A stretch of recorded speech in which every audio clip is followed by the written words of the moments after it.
இவர்கள் எல்லாம் சேர்ந்து என்ன பிள்ளை எல்லாம் பாவி என்று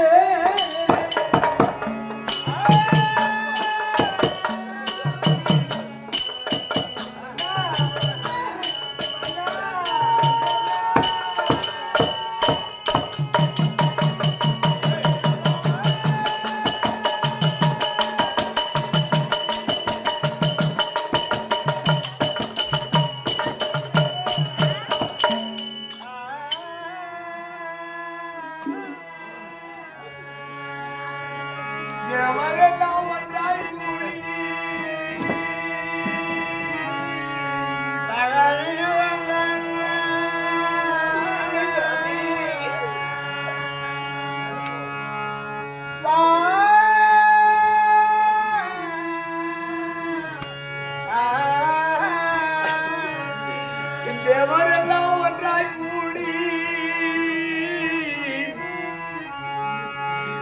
பிள்ளை இல்லா அதவர்த்தி புண்ணிய லோகம் இல்லை என்று சொன்னார்கள்.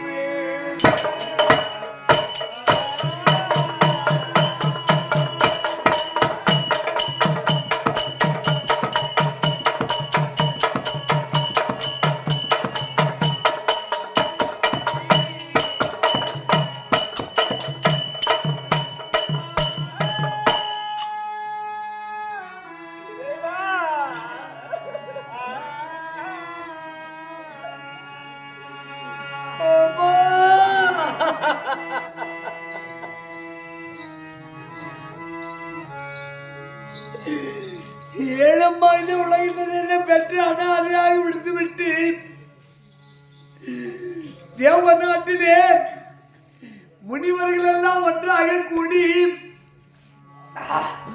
பிள்ளை இல்லாதவனுக்கு புண்ணிய லோகத்தில் இடமில்லை என்று சொல்லிவிட்டாரு. அம்மா என்ன பிள்ளை இல்லா பாவி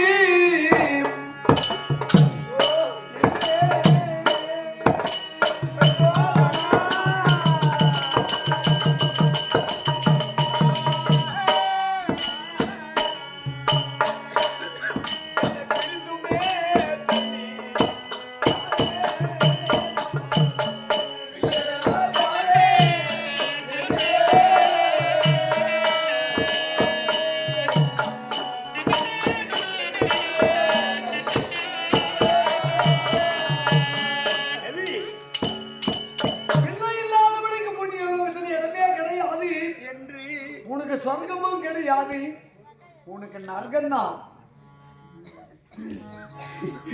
கல்யாணம் ஆன பின்னாடி ஒரு குழந்தை இருந்து கொல்லி வைத்து குடம் ஒடித்து எள்ளும் தண்ணீர் விட்டு ஈமக்கடன் கிடைத்தால் சொர்க்கம், இல்லாவிட்டால் நரகமா. அதனால ஆமா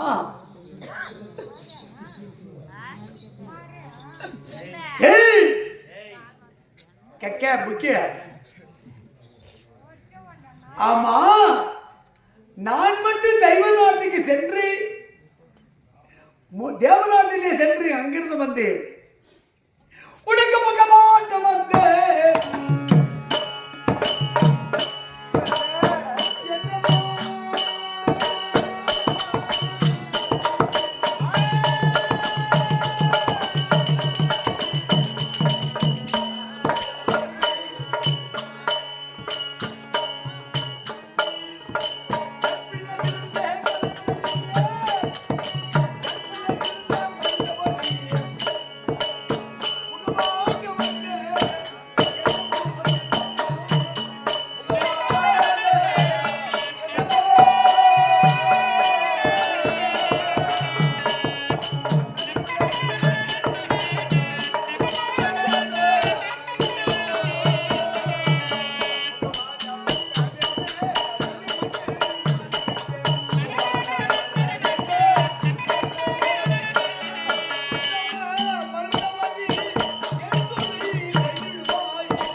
சாதத்தை போட்டு இருக்கிறாள்.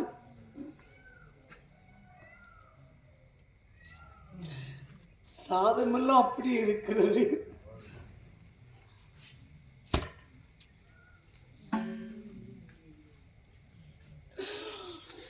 ஏதோ இங்க நடந்திருக்கிறது. ஆனால் மனைவி எப்பவுமே பொம்னாட்டிங்க பாருங்க, ஆமிடனுக்கு திடீர்னு சொல்ல மாட்டார்கள், மறைத்து வைப்பார்கள்.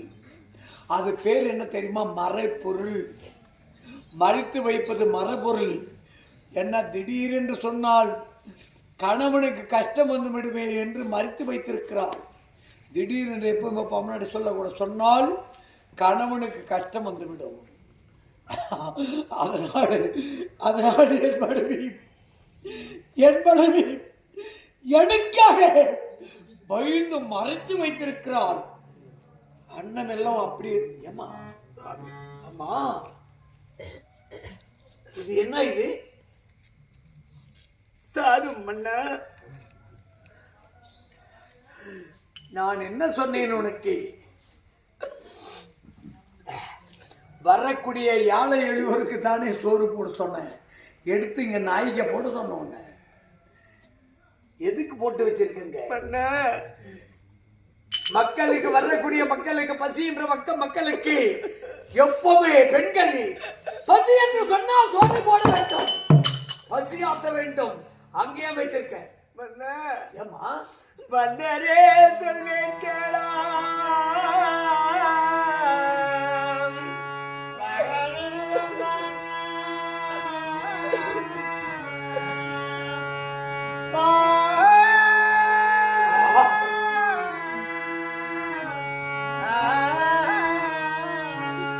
மன்னரே சொல்வேன் கேளால் தேவ கன்னிமார்கள் யானும்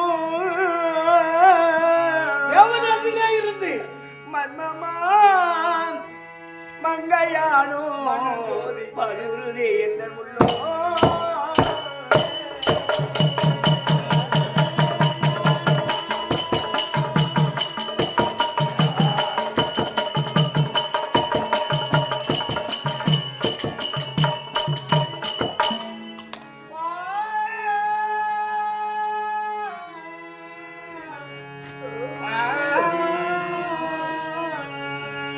மங்கையார் மனதோதிக்க மர்மமாய் தேவக்கண்ணி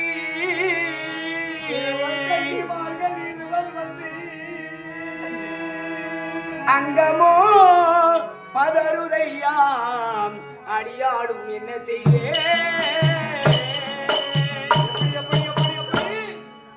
நீங்கள் சொன்ன வண்ணமாக குடவிளக்காகப்பட்டதை ஏற்றி நல்விளக்கு அரண்மனையிலே வைத்து சிறப்போடு அருகரா என்று பூஜை நேரத்தில் நல்விளக்கு எரிந்து கொண்டே இருந்தது சுவாமி. அப்பொழுது யாரோ தேவக்கண்ணி மாதர்கள் அம்பைவலோகத்தில் இருந்து, தேவநாட்டிலே இருந்து தேவக்கண்ணிகள் 2 பேர்கள் தேவக்கண்ணிகள் வந்து, அம்மா எனக்கு தண்ணீர் தாகம் எடுக்கிறது, பசி பசி பசி பசி என்று அப்படி என்று கேட்கும் நேரத்தில், அம்மா உங்களை பசிததியானால் அறுதுவை எண்ண பதார்த்துடன் நான் சமையல் செய்து வைத்திருக்கிறேன், வகையான சாப்பாடு இருக்கு அப்படி என்று முகம் கோணாமல் சிரித்த முகத்தோடு அவர்களுக்கு அமிர்தம் அளித்தேன் சுவாமி.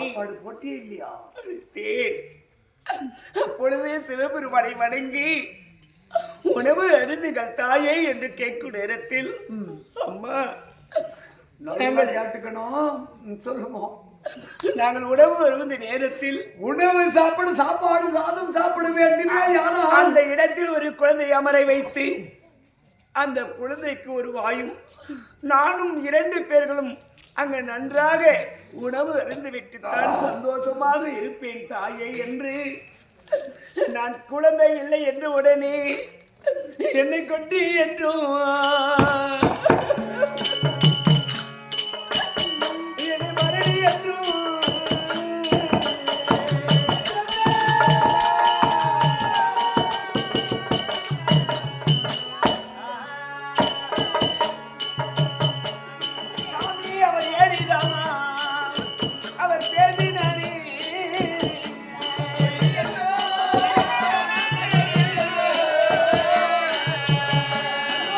ஐயோ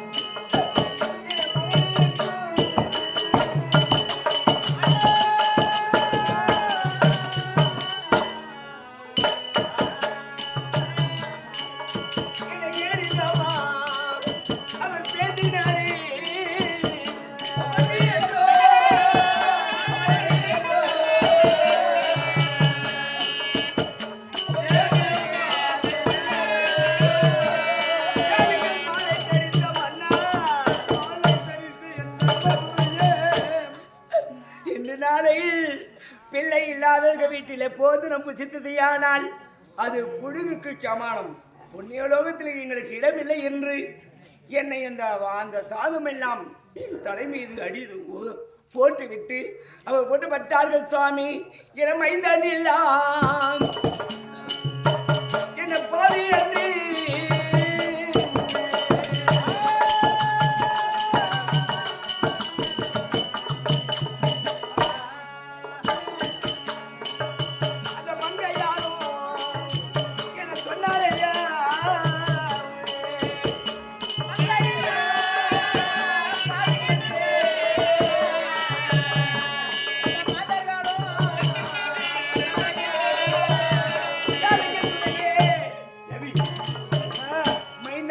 பாவி, பிள்ளை இல்லத பாவி, இவள் கொட்டி, இவள் மரடி, இவர்கள் வீட்டில் நீங்கள் மாண்டு மனிததையால் கொள்ளி வைப்பதற்கு கொடுமுடைப்பதற்கும் ஈமக்களை கழிப்பதற்கு குழந்தை இல்லை என்று எங்களை பிடித்து தள்ளிவிட்டார். சுவாமி தேவி, சுவாமி ஒரு மனிதனாக பிறந்ததேயானால் மாடி மாளிகை இருக்கலாம், கோடு கோபுரம் இருக்கலாம்,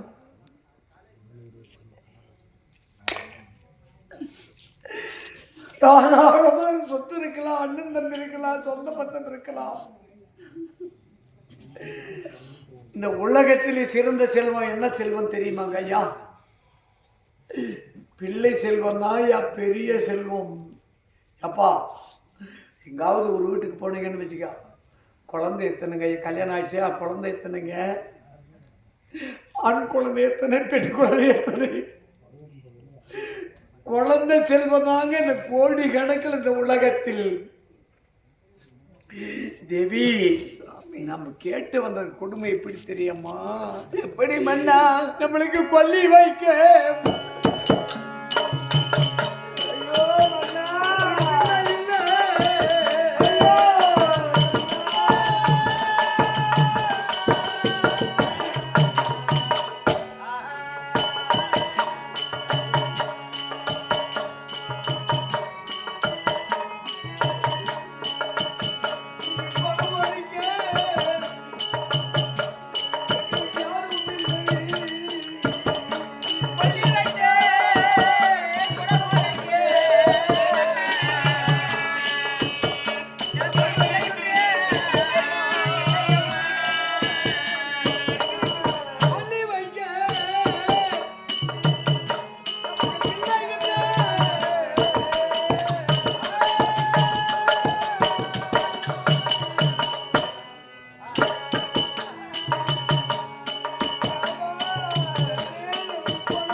நம்ம கேட்டு வந்து சாபமோ தெரியவில்லை.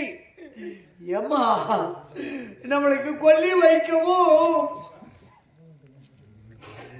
கொடவடிக்கவும் எல்லும் தண்ணீர் விட்டு ஈமக்கடன் கழிப்பதற்கு ஒரு குழந்தை இருந்திருந்தால் ஆயிருக்கும் தானே. குற்றம் என்ன செய்தோம் ஐயா? கண்டவா கண்டவா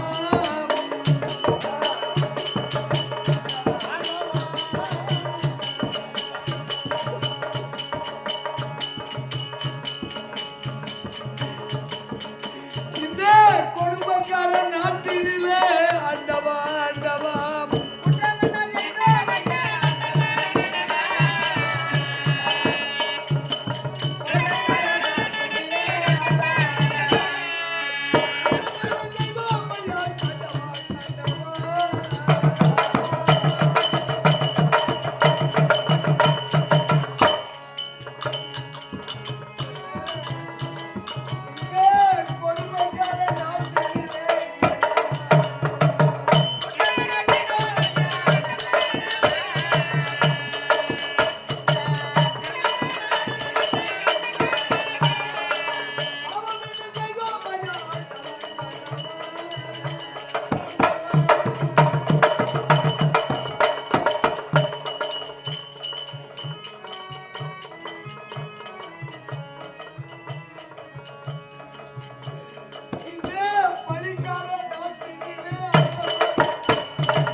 இதற்கு மேல் நம்ம உயிரோடு வாழக்கூடாது. இல்லை, இதற்கு மேல் நம்ம உயிரோடு வந்தால் இங்க பாரு உட்கார்ந்து இருக்காங்க பாரு இந்த நாட்டு மக்கள் எல்லாம்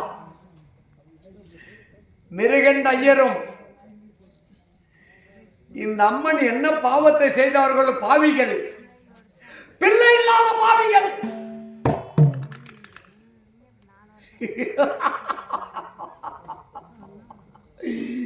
இவங்க கிட்டியெல்லாம் அந்த கேள்வி இங்க இலவான பேச்சு பேசுறதை விட இவங்க கேட்கறதுக்கு முன்னாடி நம்ம செத்து போயிடணும். ஏன் தெரியுமா? அடியாளம் தெரியாத சாக வேண்டும். இப்ப கூட சொல்றேன், அடியாளம் தெரியாத சாகணும்னு தெரியுமா? நாட்டில் சாகக்கூடாது. நம்மளை வணங்கி கொண்டு இருக்கிறோமே சிவபெருமான், அந்த சிவபெருமான் கோயிலுக்கிட்ட போயிட்டு அம்மா அப்படின்ற பிச்சை வாங்கி யாரு கண்ணுக்கும் தெரியாமல் போய் சாக வேண்டும். ஏன்னா பிள்ளை இல்லாத பாவி நாட்டில் இருக்கக்கூடாதுங்க. பிள்ளை இல்லாத பாவி நாட்டில் இருந்தால் இவங்கெல்லாம் சொல்லுவாங்க, பிள்ளை இல்லாத பாடுறாங்க செத்து போய்க்கிறான், போய் கவர் கட்டி இழுத்து போடுறாங்க. அந்த மாதிரி கெட்ட பேர் வேண்டாம். அதனாலே சாமி கைலமலை அடி ஓரத்திலே சென்று சிவபெருமான வேண்டி தவம் இருக்கலாம். சரி, தவம் இருந்து சிவபெருமான் வந்தா பார்க்கலாம். இல்லை என்றால் இல்லாவிட்டால் அங்கே கைலமலை அடி ஓரத்திலே உயிர் விட்டுடலாம். சாமி நாய் தின்னதோ நரி தின்னதோ தெரியாது, என்ன அடியாளம் தெரியாதவங்க பாத்தியா? மன்னா எங்க பசங்க இருந்தா ஓடி வந்து அப்பா மாண்டு விட்டார், அம்மா மாண்டு விட்டான்னு ஓடி வந்து தூக்கிட்டு வருவாங்க. ஆனா எங்களை தூக்குவதற்கு யாருமே கிடையாது. நாங்க அனாதிகள். சாமி, திக்கில்லாதவர்களுக்கு தெய்வமே துணை என்று சொல்வார்கள். இதனால் பரிந்தமாக அரைகரா சிவியமாய் என்று சிவபெருமானை வணங்கி நாம் என்ன பாவத்தை செய்தோம், என்ன புண்ணியம் கொண்டோம், அதனால் புறப்படுங்கள் கைலாயம், புறப்படுங்கள் கைலாயம்.